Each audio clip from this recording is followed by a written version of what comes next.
So wonderful. The will to fight back. All right. The will to fight back. That's what we're talking about today. And it's a continuation of the series that we're teaching this month on the unseen drivers of growth in your business, right? What are some of the things that drive growth in our businesses that we don't really see in terms of physically with the naked eye, and things like that? All right, these things are critical, these things are important. Okay, so those are the things we want to talk about, the unseen drivers of business growth, right? That's the broad title of the series that we're teaching, and today we're talking about the will to fight back. Last week when we started talking about this, one of the things we talked about is the fact that many people are accidental entrepreneurs.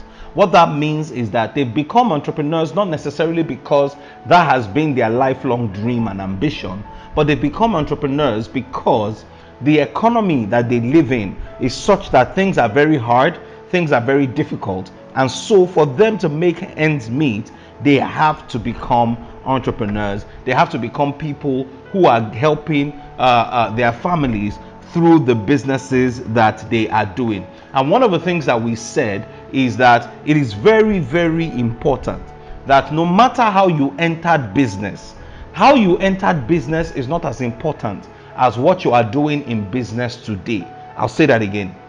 How you entered business is not as important as the way you are doing business today.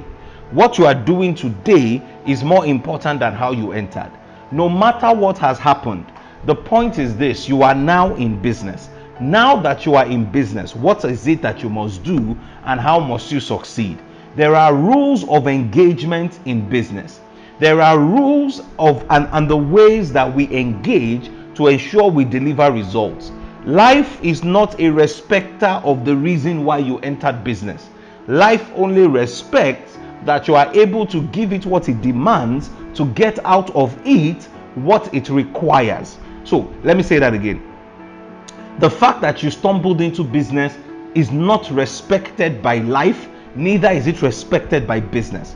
What life and business respects is what they require from you to deliver. All right, so it's very, very critical and very, very essential that you understand this. All right, are we still together? Okay, so let's go and let's dive into this now. Our environment has affected many people, and that's the reality. The environment, the impact of the pandemic, the recession in a lot of economies, inflation rising, and food prices, all those things has affected many people and affected many economies. Right now, many people, as a result of that, have also settled for mediocre. They've settled and they've said, you know what, listen, I can't come and kill myself. Whatever will happen will happen. There's not much I can do about what it is that I'm going through. That is not true, and that should not be your reality. Okay, now many people have come to a point where they are now passengers in their lives. They are now passengers in their business. They are now passengers in the things that they are doing. Listen to me, right? No matter what it is that has happened, it is critical, and this is one of the things we said last week. No matter what has happened to you, it is critical that for you to experience the best in this life, you must learn to believe again. I'll say that again. I know that you may have gone through so many challenges and so many heartbreaks, but if you are going to experience the best of life, you must learn to believe again, right? You must learn to go back, forget the former things, forget the things that have happened before, and press on into a new future, and press on into something that is much more desirable. Okay, all right, so listen to me. You must refuse to be powerless. You must refuse to be weak. You must refuse to be defeated. All right, in fact, please say this after me if you can. Say, I refuse to be defeated. Say it, I refuse to be powerless. Say it, I refuse to be weak. Wherever you are, say that one more time. Say, I refuse to be defeated. I refuse to be powerless. I refuse to be weak. I refuse to allow my economy dominate my mind and my thinking. Say that to yourself this evening or this morning, wherever it is that you're watching this, because that is a critical first step to developing the willpower to succeed over whatever it is that you are going through in life. Let me say something to you. Whenever I see people that are succeeding in business, can I be honest with you today? You know, as people who teach, as people who study, and people who teach, from time to time people say certain things that you oftentimes wonder that what exactly does it mean, but you say it and you repeat it because it's like a cliche and everybody says it. For example, when you go to a church or you talk to a motivational speaker and the person says that you have to be successful internally first before you are successful on the outside, what does that mean? I don't know if you understand what I'm saying. I don't know if I'm alone. But listen, what does that really mean? What does it mean when they say that everything happens twice? It first happens internally before it happens externally. What does that thing mean? You know, but as I live and I've seen through life, I've realized that those things are true, but the way the realization comes to you may be very different. And I'll explain what I mean. When we say that something has to happen internally first, right, before it happens on the outside, sometimes it refers to the attitude and the mindset that we have concerning certain things. Because if you don't have the right attitude and the right internal configuration, then you cannot see that thing happen externally in your life. I don't know if you understand what I'm saying. So when we talk about some things happening inside you first, what we're saying is this: accept a particular type of mental framework first and foremost before you see that thing happen in your life on the external. All right, so life can be very emotional. Let me say that to you. Life can be very emotional. Listen, I don't, anybody that tells you that, look, me, I'm not emotional, I'm not this, I'm not that, is a lie. We're all emotional beings and life can be emotional. What that means is this: a lot of the things that we do comes out of the way we feel. In other words, right, many of us today are doing the things that we do because of the way we feel. All right, people go to work because sometimes they feel, all right, like that is what they should be doing at that particular time. People do, if I maybe let's not use the example of work, because whether you feel like it or not, you probably still go, right? But you probably call your girlfriend because you feel like it. You probably speak to certain people or do certain things because of the way you are feeling at a particular moment. So the way we feel is a very important part of our lives and the things that we do. Now, I'm not about to go into emotional, manipulation and things like that, but I just want to point out something to you, that your emotions are very important in success. Let me say that again. Your emotions are important in your journey of success, right? Because if you don't understand this, right, you will shortchange yourself. You will think that, oh, you should not be emotional. You will think that you should not be this, you should not be that. And that's not what the point is. And that's not what all these things are about. So if you don't have a way to jumpstart the way you feel many times, you will find out that you are always depressed. You will find out you are always in a place where you are not happy. You will find out that your mindset is not right. You are always angry. You are always cantankerous. You are always snapping at other people because you don't have a way to jumpstart your emotions. You have a, listen, and I know what I'm saying, and I'm using those words specifically. Why? When a car's battery is flat, there must be a way to jumpstart the car. When a car's battery is flat, you get a jumper cable and you put it in and you use something that is already charged to start up something that is flat. Why am I saying this to you? When you understand that your emotions are critical in your journey of success, you have to find a way to jumpstart your emotions whenever you feel down and you feel depressed and you feel like as if you cannot make it and you cannot succeed in life. Why? Your emotions are critical. Listen, don't let anybody lie to you. Your emotions are important in your journey to success. Very, very important. And the reason why is that we do a lot of things. A lot of the things that we are doing, when we talk about being inspired, it is oftentimes an emotional thing that you are inspired to do something. You are excited about something. When you see people that are excited about life, when you see people that are going out there doing things, right? There is an inspiration that they get from somewhere. But the challenge is this: many of us don't know this, and so whenever we get into a state, we allow that state to dominate us. And because that state is dominating us, we will not do the things that we're supposed to do. I've seen people who all they needed to do was to reply an email to get a particular contract, to get a particular thing, but somehow they just did not do it. Have you ever met people like that before? Have you ever met people like that they just fell in a mood and they missed certain opportunities? That happens a lot in business. A lot. They just fall into a state that where they get to a point where they are paralyzed, they can't do anything. So the will to fight back lies in your ability to believe in yourself. One of the things we said last week is that what does it mean to believe in yourself? Believing in yourself is judging yourself capable of success. In other words, you have looked at all the factors and all the parameters, and you have come to a judgment of yourself that, listen, I can do this. Listen, this thing I will succeed. Because one of the things we said last week, and if you did not listen last week, I want to encourage you to go back and watch the video on YouTube. Listen, if you do believe in other people more than you believe in yourself, that is one of the recipes of disaster. That is one of the recipes of failure. Why? You will always be looking at another man's land instead of focusing on your own land. Because even the Bible says it, that he that tilleth his land shall find gold. So if you don't have a way to jumpstart the way you feel about the certain things, you have a restaurant business, your customers are annoying you, things are not working, everything is just going down. If you don't have a way to get yourself out of that emotional state, you will be there forever and you will miss opportunities. I've seen people that miss contracts and bids because they got into a mood. If you know what I'm talking about, please type it in the chat box and say, I hear you. If you have experiences, if it has happened to you before, raise your hand, don't be shy. Because why am I saying this to you, right? Because many people lose out. And let me tell you something, business success starts from here. It is the way you handle challenges, not necessarily the way you handle success. I'm telling you the truth. Why? Challenges are common to all. Success is not common to all. Hey, that is a tweetable quote. Challenges are common to all. Success is not necessarily common to all. The way you handle the challenge is much more important than anything else. That's why I'm talking about this today. And today I want to share 4 things. 4 things that you can do. 4 ways to jumpstart yourself to ensure that you don't get into a place. Because let me tell you something, even the Bible says that if you fail in the day of adversity, your strength is small. You know what that means? The adversity is not big. It is the strength of the person facing the adversity that is small.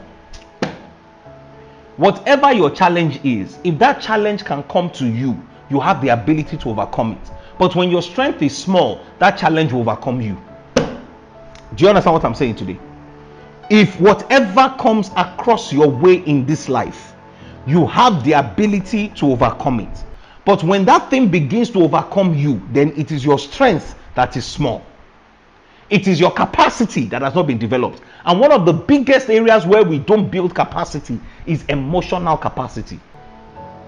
That emotional place. We're talking about unseen drivers of growth. This is one of the most important unseen elements of growth in business. It is more, listen to me, what I'm talking to you about today is more real than the contract you secured last week. I don't know if you're listening to me. And I'm saying this passionately because I'm really passionate about it. I'm telling you this because it took me a while to even understand what I'm telling you. You know, you hear certain things and you know certain things in your mind. Mentally, you know certain things. Experiential knowledge is different from mental knowledge.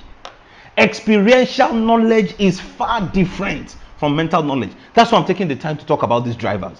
Because these things are the things that drive growth. Listen, when you get to the office on a Monday morning, when everything in your system is telling you that you should just be at home and be sulking and be sad because there has been no business in the last 6 months, the ability to get up and go back into that business and make the right decisions is the biggest thing that can happen to you as an entrepreneur.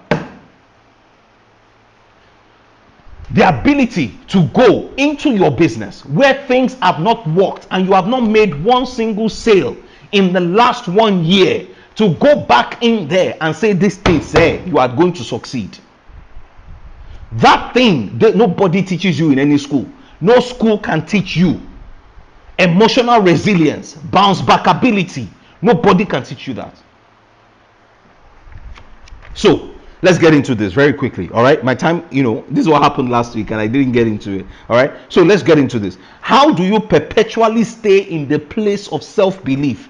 How do you perpetually stay in the place where you believe in yourself, where your capacity grows, where your ability comes forth? How do you get there? Number one, this is not in any particular order. All right, so let me say the first thing I want to talk about is learning.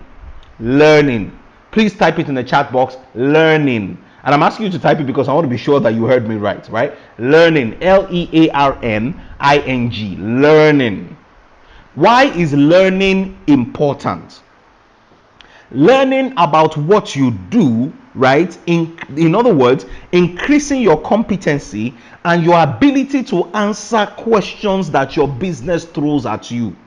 Whenever you find people who find it difficult to succeed in business, it is because their business is asking them a question they cannot answer. Aye. Do you understand what I'm saying?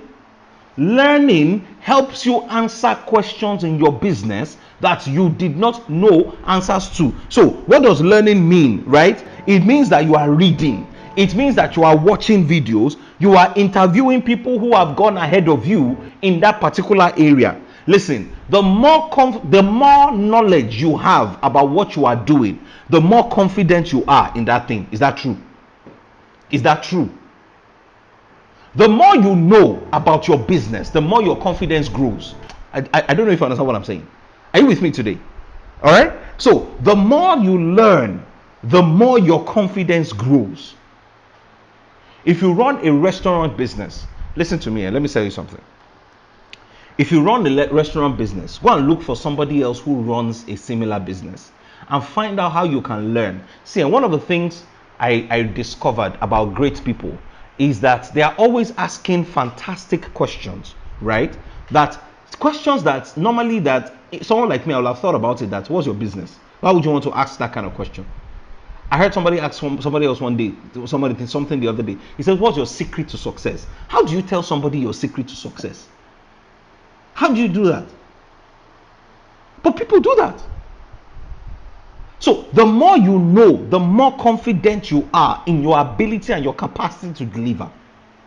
So the first thing I want to talk to you about today is learning. Why? No matter how emotionally charged you are to take action in your business, if you don't know the action to take, you will be frustrated. That's a quotable tweet right there.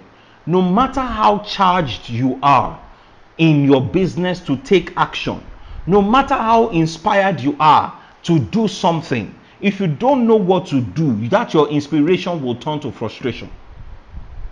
No matter how charged you are, no matter how emotionally excited you are to do things. Some of you wake up in the morning and you are so excited to take on the day. You are so excited to do something amazing. If you don't know what to do, you will be frustrated.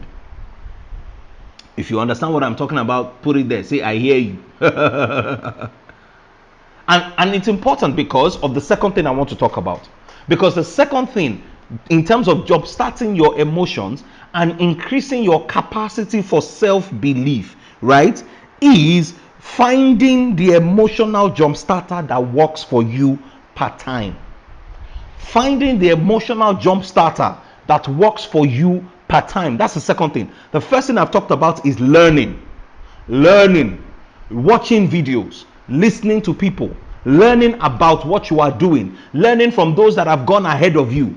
The second thing I want to talk about is finding that emotional jump starter that works for you part-time. Listen, I'll use myself as an example. You know, I run, a number of businesses. Now, one of the businesses I run, right, one day, within the space of about 24 hours, I had customers that were very upset about certain things that we were doing. One was so upset that this guy started to actually insult me. As in, he was using all sorts of foul languages. Insulted me, insulted my everything, insulted, like as if that was not enough. Within the space of 24 hours, while I was still sulking from that customer that was very unhappy, another one was asking for a refund for a service that we had provided. I mean, it was like an emotional blow. It was like somebody, and you know the way this thing works, eh? Sometimes life has a way of when they punch you, right? When you are trying to recover from the first punch, it gives you another punch. That was what was going on for me that particular week, and some other things had happened that week. But listen, I had to dig deep. In fact, let me tell you something. It was so bad. Some parts of my mind actually thought about calling it quit and saying, you know what, this thing we are done. This thing we are tired. It's not by force. How much am I even making from this business? But let me tell you what I did. I found what exactly, because listen, because I learned this thing and because I understand this thing experientially, I found there are a number of things. There are about 5 or 6 things I can do whenever I am in a place of emotional drain, where I feel like as if somebody has sucked the emotional life out of my being, where I feel like as if life has sucked the emotional life out of my being. There are about 5 or 6 things I do, and I want to share them with you, right? Because I call them emotional jump starters. These are things that, like a jumper cable that you put on the battery of a car, boom, they just keep me alive and they keep me going. The first one is prayer. And I'm saying so because I'm not trying to be religious, right? But prayer works for me. Listen, sometimes when I get to a place whereby I am emotionally drained, I go and pray. I just start praying in the spirit. I may not know what I'm praying about. I don't know what it is. I just start praying in tongues. The second thing I do is that I worship. I play worship songs. Some of you wonder why, whenever I'm here to teach, one of the very first things you hear from me, before you even hear my word, are songs. And I'm very deliberate about the kind of songs I listen to. So there are songs that when I listen to, I am not the same again. I'm telling you the truth. Some of you have playlists, and in your playlist, then there is no song that can lift you whenever you are in a place where you are emotionally drained. You are cheating yourself.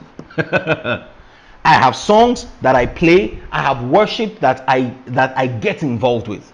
The third thing I can do is meditation. Meditation. I start to think about the times that things have been good. I start to think about my ability, and in the process of meditation I tell myself, this guy, you can do this thing now.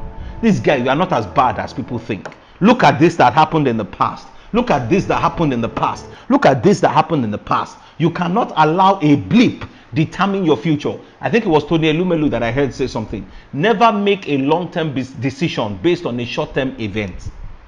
Never make a long-term decision based on a short-term event.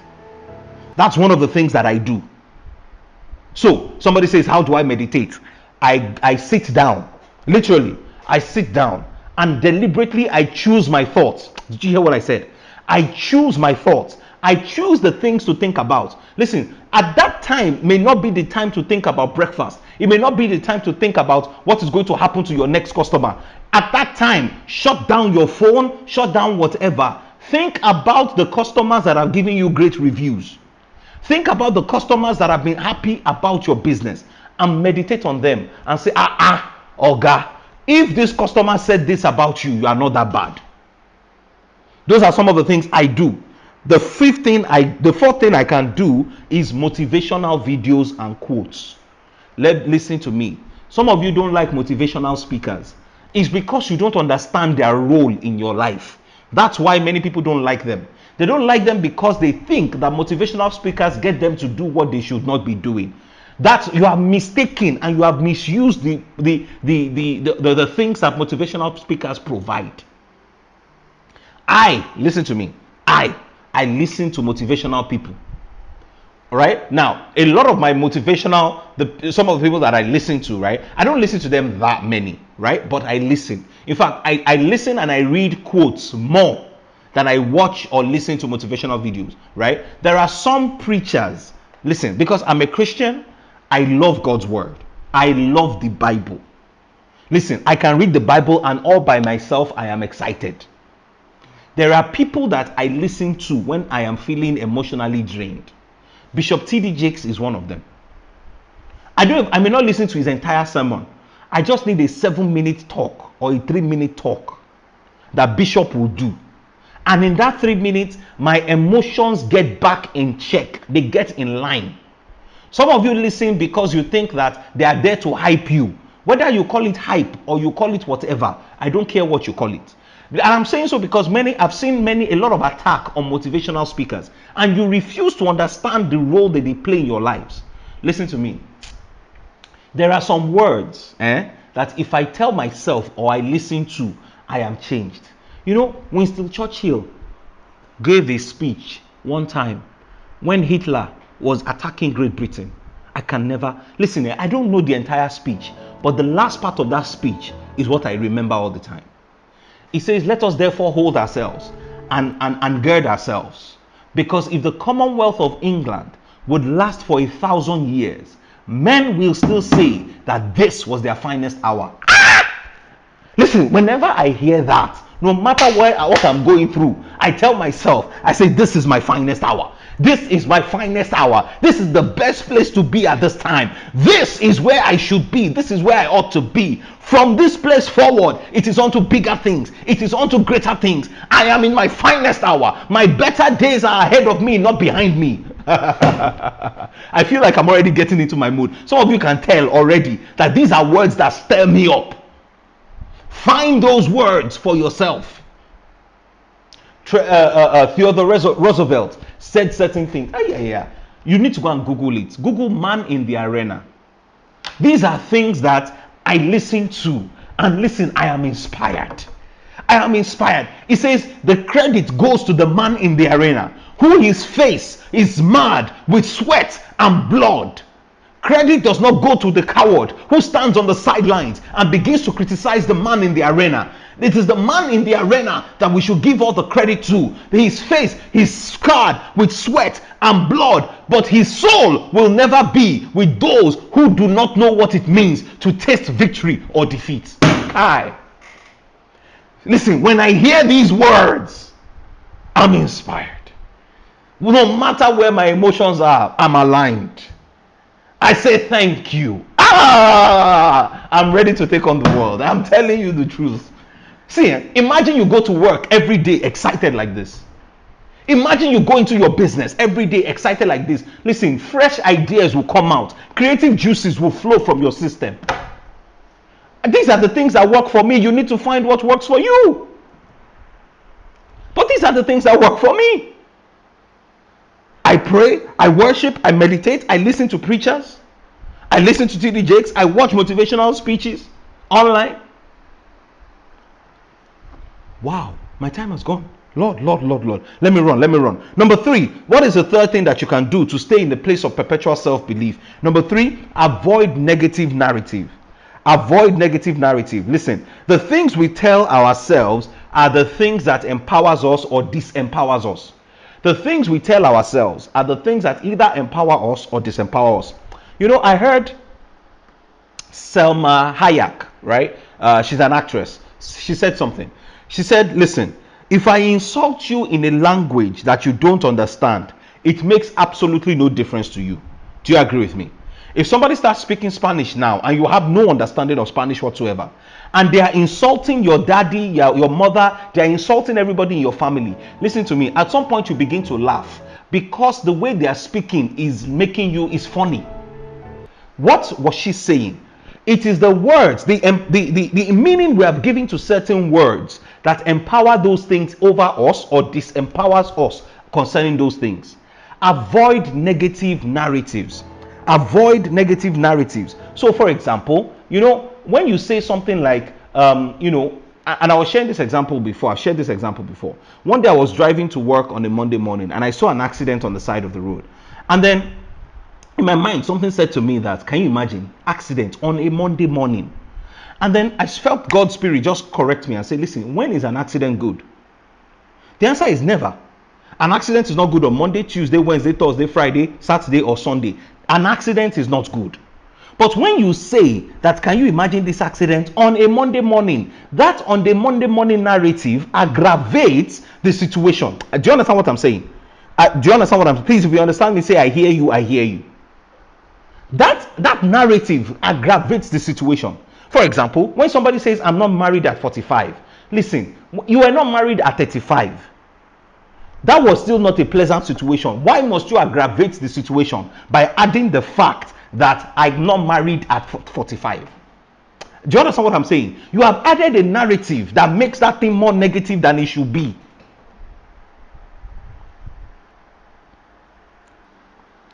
Let me tell you something. One of the harshest realities that I had to come to terms with is that the people that believe in you most may not be your family members. Your spouse, your mother, your father, your brothers, your sisters, your siblings, your cousins. Listen, stop looking in the wrong places. One of the people that believe in me the most in my personal life is a friend of mine. He's not even a Christian, he's a Muslim. I'm telling you the truth. Listen, I'm telling you the truth, right? Listen, if I'm going through anything, once I can talk to him, oh my goodness, once I can talk to him, I leave that conversation feeling like a better version of me. People who believe in you, they always try to make you see that your problems are not as big as you think. I've closed my book. Oh, we're done. The people who believe in you are people who try to help you see that your challenges and your problems are not as big as you think, and they are not bigger than you. That's what this my friend does for me. No matter what I'm going through, he gives me perspective. He'll just tell me, okay, Deji. He'll just tell me certain things. By the time he's done, he said, look, you knew this thing. You're a sharp guy. You're a sharp guy. As in, when someone tells you, and this is not someone that is trying to psych you, because when someone is trying to psych you, you will know. But when you hear the tone of the voice, and you hear the conversations, and the consistency in these type of things, and they tell you that, no, guy, you are sharp now. You're sharp. You sort it out now. This thing is not that big. Oh no, when you they help you break down issues that you think that these things are the biggest things in your life, that you are going to die. By the time you talk to them and they break it down for you, you will feel like, oh boy, this thing is not as bad now. If you have one, listen, you don't need two. Do you understand what I'm saying? You don't need two, you don't need three. This, my friend, I can call him anytime T. We chat regularly. In fact, I was sitting in his house yesterday. The point I'm trying to make to you is this: find relationships of people who believe in you, not people who will aggravate your issues, people who will help you see that whatever it is that you are going through, you are bigger than it. Do you understand what I'm saying? Because those people are the people that you should not let go. Strategic relationships in your life. People that when you hang out with them, you are changed, you are transformed. I hope with these few sayings of mine, I've been able to convince you. My goodness. Wow. We've said a lot today. I hope it's been helpful for you. All right. Please let me know in the comment section if it's been helpful for you. Thank you so much for joining me today on Market Faith. I trust that it's been a big help to you.